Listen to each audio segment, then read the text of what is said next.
বন্ধুরা, পাখিকাণ্ড 1 এবং পাখিকাণ্ড 2-তে তোমরা দেখেছো যে বদ্রি পাখিটা কিভাবে আমরা রেস্কিউ করেছি এবং তাকে ভালোভাবে কোম্পানি দেওয়ার জন্য ব্যবস্থা। এবং তোমরা সবাই পার্ট 1 আর পার্ট 2-কে এত ভালোবাসা দিয়েছো, তার জন্য আমি ভীষণ আপ্লুত এবং তোমাদের এই উৎসাহে আমি উৎসাহিত হয়ে নিয়ে এসেছি পাখিকাণ্ড পার্ট 3।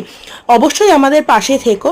পাখিকাণ্ড পার্ট 3-তে আমি দেখাচ্ছি যে আমার হাজবেন্ড নিয়ে এসছে দুটো কোনুর পাখি, ভীষণ সুইট দেখতে, ভীষণ সুন্দর দেখতে, এবং তার জন্য বাসস্থানের ব্যবস্থা করা হচ্ছে এবং বড় খাঁচা ব্যবস্থা করা হয়েছে।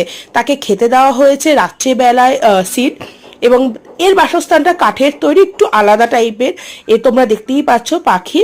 আজকে সকালবেলায় এই পাখিগুলোকে দেওয়া হয়েছে পেঁপে এবং তার সাথে আপেল, এছাড়াও আরও ফল ফলাদি এরা খেয়ে থাকে এবং সেরকমভাবে তোমাদের আপডেট আমি দিতে থাকবো। হাজবেন্ডকে অবশ্যই সাহায্য করেছিল শুভ্রদা। যদি ভালো লেগে থাকে অবশ্যই সাবস্ক্রাইব করো।